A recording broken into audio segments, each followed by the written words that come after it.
এখানে আমি আছি আর এটা দাদা আছে, ঠিক আছে? তাহলে আমি আমার দাদার থেকে 4 বছর ছোট, দাদার বয়স মনে করো 10 বছর, তাহলে আমি তার থেকে 4 বছর ছোট, তার মানে কি হবে 10 বিয়োগ 4 6 বছর হবে, ঠিক আছে? এবার তোমাকে দাদার বয়স বলেছে এক্স বছর, দেখো দাদার বয়সও পাল্টাবে আমার বয়সও পাল্টাবে, ঠিক আছে? কিন্তু দাদার আর আমার বয়সের মধ্যে যে পার্থক্যটা সেটা কত, সবসময় 4ই থাকবে, ঠিক আছে? এই 4টা তো কখনো পাল্টাবে না, তাই এই 4টাকে বলা হয় ধ্রুবক। আর কোনটাকে চলো বলবো, এক্সটাকে চলো বলবো, কেন? দাদার বয়স যত হবে সেটাই আমার বয়স হবে। Hello friends, welcome back to our channel Bangla maths 2.0। কেমন আছো তোমরা সবাই? আশা করি সবাই অনেক ভালো আছো। আজকে ক্লাস 6-এর অঙ্ক করাবো। ক্লাস 6-এর চ্যাপ্টার নম্বর 5-এর যে নিজে করি 5.1, তারপরে কষে দেখি 5.1, নিজে করি 5.2, নিজে করি 5.3, 66 নম্বর পৃষ্ঠা থেকে 70 নম্বর পৃষ্ঠা পর্যন্ত যে কটা অঙ্ক আছে সমস্ত অঙ্ক আজকে তোমাদের দিয়ে দেবো। চলো শুরু করা যাক। চলরাশির ধারণা বলতে কি বুঝি, মনে করো একটি গরুর কয়টি পা, একদম ছোটবেলা থেকে যেগুলো আমরা শিখেছিলাম সেখান থেকে আমি শুরু করছি। মনে করো একটি গরুর কয়টি পা, 4টি পা, 4টি পা, তাই তো? আচ্ছা, তাহলে আমি যদি দুটো গরু দিই তাহলে কি হবে, 4 গুণ 2, 3টে গরু দিলে 4 গুণ 3, 4টে গরু দিলে 4 গুণ 3, 4 গুণ 4। তার মানে দেখো একটা জিনিস, এখানে এই যে পায়ের সংখ্যাটা 4টে 4টে 4টে, এই পায়ের সংখ্যাটা আমার কিন্তু নির্দিষ্ট আছে, তাই তো? সব কটার মধ্যে দেখো এটা কোনো পাল্টাচ্ছে না। কোনটা পাল্টাচ্ছে? যে কটা গরু পাল্টাচ্ছে সেই কটা সংখ্যাও পাল্টাচ্ছে। দেখো যদি 4টি গরু তাহলে 4 গুণ 4, 5টা গরু হলে 4 গুণ 5। আমরা কি দেখতে পাচ্ছি, গরুর পায়ের সংখ্যাটা একই আসছে, জাস্ট এই যে কটা গরু দেবে আমার সেই কটায় ওই একই সংখ্যা পায়ের সাথে গুণ হবে। তাহলে মনে করো আমার এক্স পরিমাণ গরু আছে, কতগুলো গরু আমরা জানি না, যে কটা গরু আছে মনে করো এক্স পরিমাণ গরু আছে, তাহলে আমার একটা গরু তো 4টে পা, তাই 4-এর সাথে এক্স গুণ হবে, ঠিক আছে? তাই একটা সহজ জিনিস বুঝে রাখবে, যে জিনিসটা পাল্টায় না, মানে যে জিনিসটা কনস্ট্যান্ট একই থাকে সেটাকে বলা হয় ধ্রুবক, সেটাকে বলা হয় ধ্রুবক রাশি, ঠিক আছে? ধ্রুবক সংখ্যা বা ধ্রুবক রাশি। আর যে জিনিসটা দেখো পাল্টে যাচ্ছে, যত পাল্টাবো তত সেটাও পাল্টাবে, সেই জিনিসটাকে বলা হয় চলরাশি। আমি সোজা ভাষায় তোমাদের বুঝিয়ে দিলাম, ঠিক আছে? এই জিনিসটাকে বলা হয় চলরাশি, মানে আমার যত গরুর সংখ্যা বাড়বে আমার সেই পরিমাণ পায়ের সংখ্যাও বেড়ে যাবে। তাই একটা গরুর যে 4টে পা এটা কিন্তু ফিক্সড আছে, তাই এটাকে বলা হয় ধ্রুবক রাশি। আর যেটা পাল্টাচ্ছে, যে পরিমাণ গরু থাকবে সেই পরিমাণ পা থাকবে, এটাকে বলা হয় চলরাশি, ঠিক আছে? তাহলে এই চলরাশিগুলোকে আমরা এ থেকে জেড পর্যন্ত সংখ্যা দিয়ে বিচার করি। এক্স ধরতে পারি, এ ধরতে পারি, বি ধরতে পারি, জেড ধরতে পারি, ঠিক আছে? আর যেটা সংখ্যায় থাকবে সেটাকে বলা হয় ধ্রুবক রাশি। এবার তোমাকে মনে করো একটা সংখ্যা এক্সাম্পল দিয়ে বোঝাচ্ছি। মনে করো এখানে 2x দিয়েছে, তার মানে এর মধ্যে ধ্রুবক কোনটা, 2, চল কোনটা, এইটা, ঠিক আছে? আচ্ছা, এবার মনে করো তোমাকে দিল 2x + 3, তাহলে দেখো এর মধ্যে ধ্রুবক রাশি কটা পেলাম, দুটো, একটা 2 আর একটা 3। এবার যদি চলর কথা বিচার করি তাহলে কি কি পাচ্ছি, দেখো একটা এক্স, তাই তো? কিন্তু না, শুধু এক্স এর মধ্যে চল হলো না, এক্সের সাথে যেগুলো আছে সেগুলোই পরপর চলরাশির মধ্যে পড়ে যাবে। কীরকম? এক্স আছে, এক্সের সাথে 2x আছে, আবার 2x + 3ও আছে, তার মানে চলরাশি এখানে 3টে পেলাম। কেন? দেখো এক্স আমার যত বাড়বে তার সাথে দ্বিগুণটাও বাড়বে। এক্স যদি আমার মনে করো এক্স এর মান আমার 3 দিল, তাহলে 2-এর সাথে 3 গুণ করবো, তা 3 দুগুণে 6, আর তার সাথে 3 যোগ হচ্ছে, তার মানে 9। এবার এক্স এর মান আমি 4 দিলাম, তাহলে 2-এর সাথে 4 গুণ হবে। দেখো যখন 3 গুণ হলো তখন 6 হলো, যখন 4 গুণ হলো তখন কি এটা 8 হয়ে যাবে তো? তার মানে দেখো এইটা পাল্টাচ্ছে, তার মানে পুরো এটাও পাল্টাচ্ছে, তার সাথে পুরোটাও পাল্টাচ্ছে। তাই যেটা পাল্টাবে সেটাই তোমার চলো। তাই কি হবে, এক্স তো চলো হবেই, তার সাথে 2xটাও চলো হবে, 2x + 3টাও চলো হবে।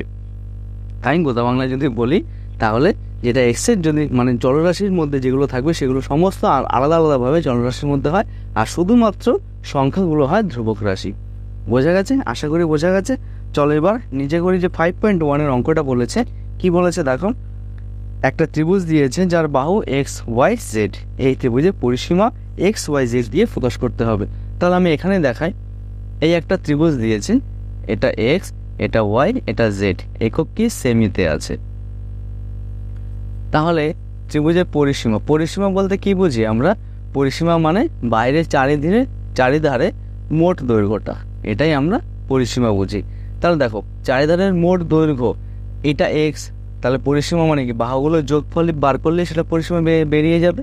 তাহলে এক্স যোগ ওয়াই যোগ জেড, এটাই হবে পরিসীমা একক কি, সেমি। তার মানে এর মধ্যে যদি তোমাকে বলে যেখানে চলক কোণগুলো পেলাম, দেখো এক্স পেয়েছি, ওয়াই পেয়েছি, জেড পেয়েছি, আবার এক্স প্লাস ওয়াই পেয়েছি, x plus y plus z, আবার y plus z, x plus z, সমস্ত কিছু এর মধ্যে চলরাশি। এগুলো এখন জিজ্ঞেস করেনি, আমি আর কিছু বললাম না, ঠিক আছে। তাহলে পরিসীমা কী হবে, x plus y plus z. আশা করি বোঝা গেছে। এবার চলো কোষে দেখি 5.1-এর অঙ্কগুলো পড়াতে থাকে। দেখো এবার কোষে দেখি 5.1-এর একেরগুলো পড়ালাম না, ওটা বিশেষ জরুরি না। দুইয়েরটা কী আছে, আমি আমার দাদার থেকে 4 বছরের ছোট, দাদার বয়স এক্স বছর হলে আমার বয়স দাদার মধ্যে লেখার চেষ্টা করি। তাহলে যেটা দিয়েছে, যেহেতু প্রশ্নের অঙ্ক যেটা দিয়েছে সেটা লিখবো। আমি আমার দাদার থেকে 4 বছরের ছোট, সেটা লেখো। আমি আমার, পুরোটা লেখো, আমি মুখে বলে দিচ্ছি, আমি আমার দাদার থেকে 4 বছরের ছোট, 4 বছরের ছোট, ঠিক আছে। দেখো এই জিনিসটা এখানে ভালো মতো বুঝবে।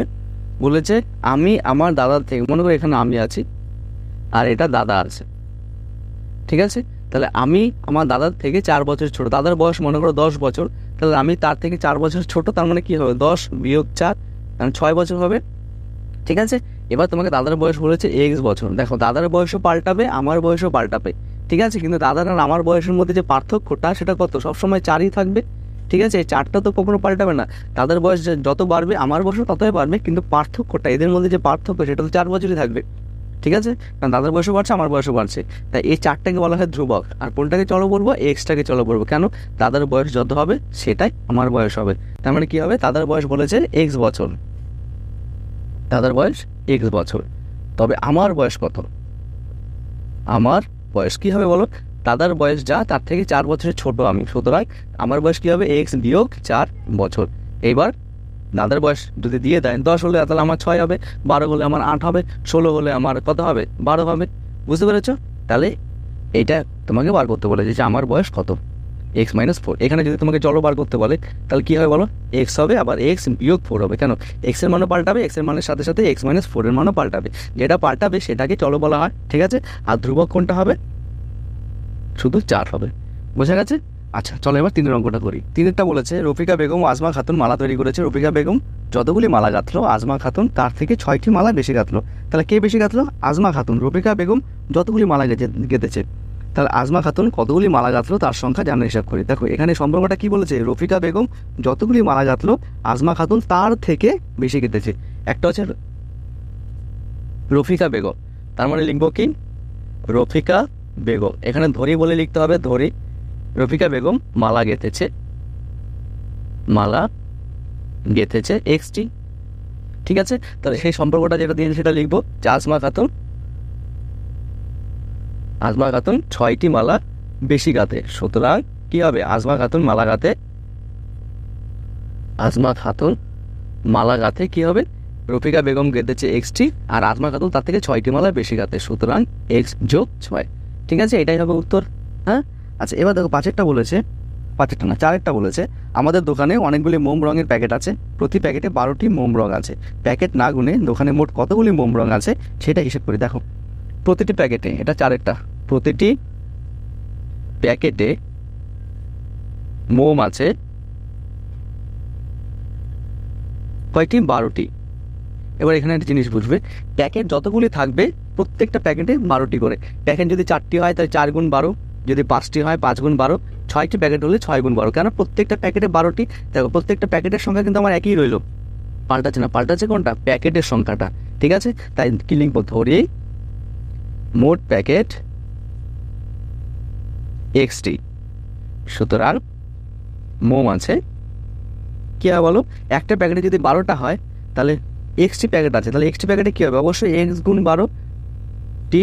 আচ্ছা যখনই গুণ করবো না তখনই এই ধ্রুবক সংখ্যাটা প্রথমে চলে আসে, তার মানে 12x হয়ে যাবে। তাহলে এখানে চলরাশি কে, এক্স আর 12x, আর ধ্রুবক কোনটা, 12, বোঝা গেল। কারণ এক্স বাড়লে টোটালটাও বাড়বে, তাই এটাকে বলা হয় চলরাশি, তাই এটাকে বলা হয়। আচ্ছা তাহলে এটাই হবে উত্তর।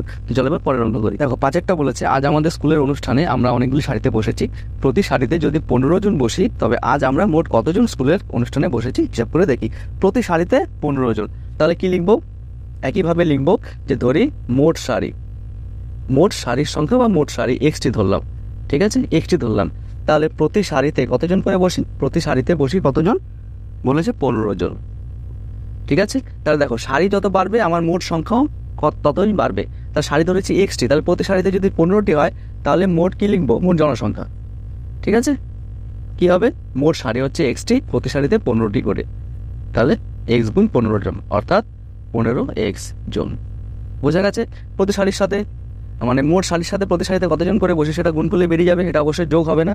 আচ্ছা, এবার 6টা কি আছে দেখো, পার্থ ও তীর্থ দুজনে পুকুরের পাড়ে বসে মাছ ধরছে। তীর্থ যতগুলি মাছ ধরলো পার্থ 5টি মাছ বেশি ধরলো। কে বেশি ধরেছে? পার্থ মাছ বেশি ধরেছে। তাহলে কি লিখবো? ধরি তীর্থ মাছ ধরেছে এক্সটি, ঠিক আছে। আচ্ছা, পার্থ তীর্থর থেকে 5টি মাছ বেশি ধরেছে, লিখবো। আচ্ছা, এবার কি বলেছে যে পার্থ কতগুলি মাছ ধরলো সেটা হিসাব করো। তাহলে পার্থ কতগুলি মাছ ধরলো বলো? পার্থ মাছ ধরলো। তীর্থ যতগুলি মাছ ধরেছে তার থেকে পার্থ 5টি মাছ বেশি ধরেছে। তাহলে তীর্থ ধরেছে এক্সটি, তার থেকে 5টি মাছ বেশি ধরেছে, সুতরাং এক্স যোগ 5, এটা হয়ে যাবে পার্থ মাছ ধরেছে। বোঝা গেছে? তো চলো এবার 6টা কি আছে, 6টাই করলাম, এবার 7টা করি। চলো দেখো এবার 7টা কি আছে। মিতা ও মায়া কাগজের নৌকা তৈরি করেছে। মিতা মায়ার থেকে 2টি নৌকা কম তৈরি করলো। কে? মিতা মায়ার থেকে 2টি নৌকা কম তৈরি করলো। কে কম তৈরি করেছে নৌকা? মিতা। কার থেকে? মায়ার থেকে। তাহলে সেটা লেখো, মিতা মায়ার থেকে 2টি নৌকা কম তৈরি করলো, ঠিক আছে। আচ্ছা, তাহলে মিতা মায়ার থেকে 2টি নৌকা কম তৈরি করেছে, তাহলে এখানে কারটা ধরতে হবে। দেখো মিতা কতগুলি নৌকা তৈরি করেছে সেটা বার করতে হবে। তাহলে কি লিখতে হবে? ধরি মায়া নৌকা তৈরি করেছে এক্সটি, সুতরাং মিতা নৌকা তৈরি করেছে কি? মায়া যতগুলো তৈরি করবে তার থেকে 2টি নৌকা কম তৈরি করেছে মিতা। তাহলে মায়া তৈরি করেছে এক্সটি, তাহলে মিতা তৈরি করেছে কত? 2টি নৌকা কম তৈরি করেছে, সুতরাং এক্স বিয়োগ 2টি, এটাই হবে উত্তর। আচ্ছা, এবার দেখো 8টা। বাবা অনেকগুলি মিষ্টির প্যাকেট আনলো, প্রতি প্যাকেটে 5টি সন্দেশ থাকে। কতগুলি মিষ্টি আনলো? একই ব্যাপার, অঙ্ক। ধরি মোট মিষ্টির প্যাকেট এক্সটি, প্রতি প্যাকেটে সন্দেশ থাকে কতগুলো? প্রতি প্যাকেটে সন্দেশ থাকে 5টি, সুতরাং মোট সন্দেশ কি হবে বলো? মোট সন্দেশ, মোট প্যাকেট হচ্ছে এক্সটি আর প্রতি প্যাকেটে থাকবে 5টি। তাহলে একটা প্যাকেটে 5টি, আরেকটা প্যাকেটে 5টি, আরেকটা প্যাকেটে 5টি, আরেকটা প্যাকেটে 5টি, যত প্যাকেট থাকবে আমার মিষ্টিও ততই বাড়বে। সুতরাং ধরেছি প্যাকেট এক্সটি অর্থাৎ মোট মিষ্টি কি হবে? এক্স গুণ 5 অর্থাৎ 5x, ঠিক আছে, এটাই হবে উত্তর। ঠিক আছে, তো চলো এবার 9 অঙ্কটা করি। দেখো এবার 9টা। দিদা আজ নারকেলের সন্দেশ তৈরি করেছেন। দিদা আমাকে যতগুলি সন্দেশ দিলেন আমার ভাইকে তার থেকে 2টি সন্দেশ বেশি দিলেন। তাহলে সেটা লেখো, আমার ভাইকে 2টি সন্দেশ বেশি দিলেন, তাই তো। তাহলে সেটা লেখো, আমার ভাইকে আমার থেকে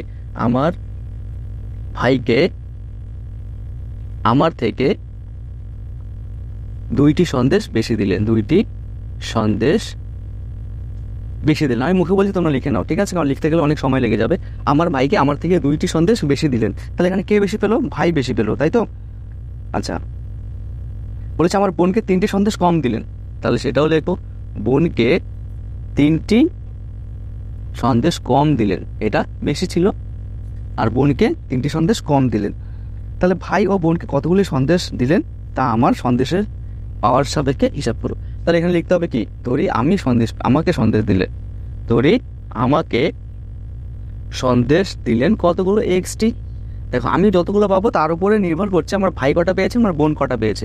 আমি যদি মনে করো আমি যদি 7টা পাই, কথার কথা, আমি যদি 7টা পাই, তাহলে ভাইকে 2টি বেশি দিয়েছে, তার মানে 7 যোগ 2 হয়ে যাবে। আর বোনকে কতগুলো দিয়েছে? 3টি কম দিয়েছে, অর্থাৎ 7 বিয়োগ 3। তাহলে সেটাই লিখবো। তাহলে ভাই সন্দেশ পেলো কি হবে? আমি পেয়েছি এক্সটি, ভাই পেয়েছে আমার থেকে 2টি বেশি, অর্থাৎ এক্স যোগ 2টি, এটা হলো ভাইয়ের। আর বোন কি পেয়েছে? বোন পেয়েছে আমার থেকে 3টি কম, আমি কটা পেয়েছি? এক্সটি, অর্থাৎ এক্স বিয়োগ 3টি। ঠিক আছে, আশা করি বোঝা গেছে। চলো এবার নিচে করি 5.2 এর অঙ্ক। দেখো নিচে করি 5.2 এর সমস্ত অঙ্ক আমি টুকে নিয়েছি একেবারে স্টেপ বাই স্টেপ, তোমাদের পড়াতে থাকি, নইলে একবার টুকতে তোমাদের অনেক টাইম লেগে যায়। ঠিক আছে, তো পরপর দেখো এখানে একই অঙ্ক করতে বলেছে, মানে কোনটা ধ্রুবক কোনটা চলক সেটা বার করতে হবে। তোমাদের একটু আগে বুঝিয়ে দিয়েছি, আমি আবার এখানে বুঝিয়ে দিচ্ছি। দেখো প্রথম অঙ্কটা বলেছে x+2, তাহলে এর মধ্যে ধ্রুবক কোনটা আছে দেখেই মনে হচ্ছে এক, মানে 2, ঠিক আছে, ধ্রুবক হচ্ছে 2। এবার চলক কোনটা? দেখো এক্স এর মান যত পাল্টাবে পুরো টোটালটারই মান পাল্টাবেন, তার মানে এখানে চল কোনটা হবে? এক্সও হবে, আবার x+2ও হবে। বোঝা গেল? এবার এখানে দেখো ধ্রুবক শুধু 2 আছে, তাই 2, তার মানে চলের মধ্যে কিছু নেই, মানে কিছু লেখার দরকার নেই। এবার সি এরটা দেখো ওয়াই মাইনাস সিক্স, তাহলে এর মধ্যে ধ্রুবক কোনটা? Minus six. দেখো এখানে একটা জিনিস বোঝার আছে, এখানে মাইনাস সিক্স কেন দিলাম, যদি তোমাকে বলতো ওয়াই মাইনাস সিক্স বি, তখন সেই ক্ষেত্রে ধ্রুবক ছয়ই হতো, কিন্তু সেই ক্ষেত্রে মাইনাসটা দিতাম না। কেন মাইনাসটা দিতাম না? কারণ এই ছয়টা পি এর উপরে নির্ভর করবে, মানে এই পুরো মান ভ্যালুটা পি এর উপরে নির্ভর করবে, কারণ বিয়োগ কিন্তু ছয় নেই, বিয়োগ হচ্ছে সিক্স পি। ঠিক আছে, যদি শুধু ছয় বিয়োগ থাকতো তাহলে পুরো ছয় মাইনাস ছয়টা ধ্রুবক হতো। তাই এখানে যেহেতু মাইনাস ছয় বিয়োগ করছি, তাই ধ্রুবকটা মাইনাস ছয় হবে। যদি মাইনাস ছয়ের সাথে কোনো চলরাশি চলে আসতো তখন কিন্তু মাইনাস সাইনটা নিতাম না। ঠিক আছে, তো চলো এখন পড়তে হবে, দেখো ওয়াইও হবে আবার ওয়াই মাইনাস সিক্সও হবে। বোঝা গেল? তাহলে এবার দেখো ডি এরটা ধ্রুবক কোনটা কোনটা আছে, 2 আছে আর 8 আছে। দেখো এখানে যদি 8-এর চিহ্ন মাইনাস থাকতো তাহলে কিন্তু আমরা মাইনাস চিহ্নটা বসাতাম। আর চলো কোনটা, চলো এখানে দেখো কী কী পাচ্ছি, একটা পি পেলাম, পি এর মান পাল্টালে 2p এর মানও পাল্টাবে, আবার 2p এর মান পাল্টালে পুরো টোটাল মানটারও পাল্টে যাবে, অতএব 2p + 8 যেটা পাল্টাবে সেটাই হচ্ছে চলরাশি। ই একটা দেখো -4 আছে, তার মানে এখানে ধ্রুবক টোটালি হবে -4, চলর মধ্যে কিছু নেই মানে না লিখলেও চলবে। এবার দেখো ধ্রুবক সংখ্যা, এখানে ধ্রুবক সংখ্যা কী কী আছে, দেখো একটা 5 আছে, 3 আছে, দেখো এখানেও দেখো 3x এর সাথে -2 মানে 2 বিয়োগ হয়েছে, 2 এর সাথে 2 কিন্তু একাই আছে, তাই এখানে -2 হবে ধ্রুবক, আর একটা আছে +5। আর চলো কী কী পাচ্ছে দেখো, দেখো প্রথমে পেলাম এক্স, এক্সের সাথে এক্স পাল্টালে 3xও পাল্টাবে, আবার 3x পাল্টালে 3x - 2ও পাল্টাবে, আবার 3x - 2 পাল্টালে পুরো এইটুখানিও পাল্টাবে, কি 5 3x - 2, আবার এইটা পাল্টালে +5টা মানে টোটালটাও পাল্টাবে, তার মানে 5 × 3x - 2 + 5 মানে সমস্ত কিছু চলর মধ্যে পড়ে যাবে। বোঝা গেছে? আচ্ছা তাহলে এবার এটা করো, ধ্রুবক কী কী আছে, 10 আর 2। দেখো এখানে যেটা বলছিলাম -2 কিন্তু এখানে -2 এর সাথে পি আছে, তার মানে 10-এর সাথে 2 বিয়োগ হচ্ছে না, কিন্তু পুরো 2pটা বিয়োগ হচ্ছে, তাই আমরা -2 ধ্রুবক ধরতে পারি না, শুধু কি ধরবো, শুধু 2 ধরবো। আর চলের মধ্যে কী কী পাচ্ছি দেখো, একটা পি পেলাম, আর পি পেলে 2pও পাল্টাবে, আর 2p হলে 10 - 2pও হবে। তাহলে এবার এই চেটটা দেখো 15z আছে, তার মানে ধ্রুবক কোনটা 15, আর চলো কোনটা z, আবার 15z। এবার আরেকটা ধ্রুবক কী আছে, শুধু 2 আছে, আর চলর মধ্যে কি একটা এক্স আছে, আর এক্স থাকলে x + 2yও আছে, তাই তো, আবার ওয়াই আছে, ওয়াই থাকলে 2yও আছে, আবার x + 2y তো লিখলামই, তার মানে এই কটা 1 2 3 4টে আছে। ঠিক আছে, x + 2y, আবার y 2y, আর x + 2y তো লিখেছি। বোঝা আছে? তো দেখো নিজে করেই 5.2 এর অঙ্কগুলো বুঝিয়ে দিলাম, যদি না বুঝতে পারো ভিডিওটা আবার রিভাইজ করে দেখে নাও, আশা করি বুঝতে পারবে। তো চলো এবার পরের অঙ্কগুলো করি। দেখো ফ্রেন্ডস, এবার নিচে করে 5.3 সমস্ত অঙ্ক আমি টুকে নিয়েছি, একবার তোমাদের করিয়ে দিচ্ছি।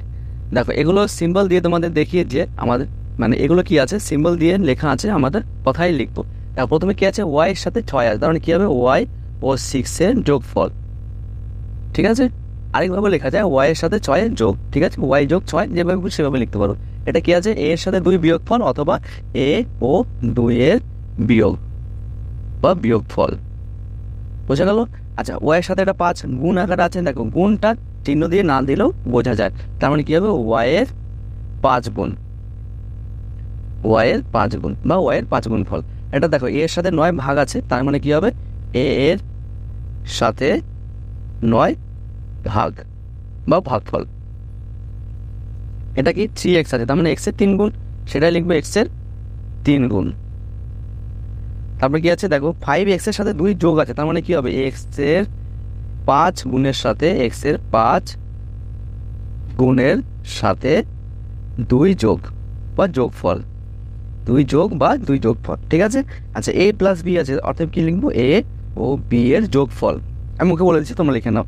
6x - 4, তার মানে কি হবে, x এর 6 গুণের সাথে 4 বিয়োগফল, কি লিখবো, x এর 6 গুণের সাথে 4 বিয়োগফল। এটা দেখো কি আছে, এটা এই চিহ্নটাকে কি বলে, এই চিহ্নটাকে বলে গ্রেটার দ্যান, এই চিহ্নটাকে বলে লেস দ্যান। তাহলে দেখো মুখটা যেদিকে হা করে থাকবে সেদিকে বড় সংখ্যা হয়, আর যেদিকে বিন্দুতে মিলবে সেদিকে ছোট সংখ্যা হয়। তাহলে দেখো x 5 এর থেকে বড় আছে না, তার মানে কি লিখবো, সেটা লিখবো x 5 এর, x এর পরে কমা দেবো, x 5 এর বড়। ঠিক আছে, আচ্ছা এবার এই পাশে চলে আসো, দেখো x এদিকে মুখ হা করে আছে, তার মানে x বড় 7 থেকে। আবার দেখো নিচে একটা এরকম দিয়েছে, এটার মানে হচ্ছে x এর সাথে 7 সমান, অথবা x 7 এর বড়, তার মানে কি লিখবো, কি x 7 এর বড় বা 7 এর সমান। বুঝে গেল, দুটো জিনিস হয়, এক নিচে এই দাগটার মানে হচ্ছে 7 সমান, এক্সট্রা যেদিকে মুখ হা করে আছে মানে এটা গ্রেটার দেন 7, তাই এটা কি এক্সের মানে 7 বড় এক্স হয়। ঠিক আছে, তার মানে কি লিখবো এক্স 7 বড় বা 7 সমান। ঠিক আছে, আচ্ছা এবার দেখো এই জিনিসটার চিহ্ন হচ্ছে গ্রেটার দেন মানে বড়, এইদিকে যে থাকবে সে বড়, কিন্তু এর নিচে একটা দাগ ক্রস চিহ্ন দিয়ে দিয়েছে, তার মানে কি এটা এক্স 10 বড় না, সেটাই লিখবো এক্স 10 বড় নয়। বোঝা গেল? দেখো ওয়াই 10 বড়, 10 এদিকে আছে, তার মানে কি ওয়াই এর মান 10 সমান অথবা 10 ছোট, কি লিখবো ওয়াই 10 সমান বা ছোট, তাই তো? এদিকে মুখটা ছোট বিন্দুতে মিলেছে, তার মানে কি 10 ছোট, আবার এদিকে নিচে দাগ, তার মানে 10 সমান। ঠিক আছে, দেখো এক্স এটা যদি না থাকতো, উপরে ক্রসটা না থাকতো, তার মানে কি এক্স 7 ছোট হতো, যেহেতু ক্রস দিয়েছে তার মানে এক্স 7 ছোট নয়, সেটা লিখবো এক্স 7 ছোট নয়। ঠিক আছে, এবার দেখো এক্স লেস দেন 9, তার মানে এক্স 9 ছোট, এক্স 9 ছোট। ঠিক আছে, এটা লিখবো না যে 9 এক্সের বড়, কারণ এক্সের মান তো আমরা জানি না, এক্সের মানটা 9 থেকে ছোট সেটা লিখবো। এটা দেখো এক্স 12 বড় বা 12 সমান। ঠিক আছে, আবার দেখো এক্স 5 বড় নয়, এটা মানে বড়, এটা মানে বড় নয়, এক্স 5 বড় নয়। আমরা কিন্তু এইভাবে লিখবো না যে 5 এক্সের থেকে ছোট নয়, সেটা লিখবো না কিন্তু, কারণ কি আমরা এক্সের মান তো জানি না এক্সের মান কত, তাই কি লিখবো এক্স 5 বড় নয়। আশা করি বোঝা গেছে। তো দেখো তোমাদের যত নম্বর বলেছেন 66 থেকে 70 নম্বর পৃষ্ঠা পর্যন্ত অঙ্ক সমস্ত করে দিয়েছি, আশা করি বুঝতে পেরেছো। যদি না বোঝো আমাকে অবশ্যই কমেন্ট করে জানাবে।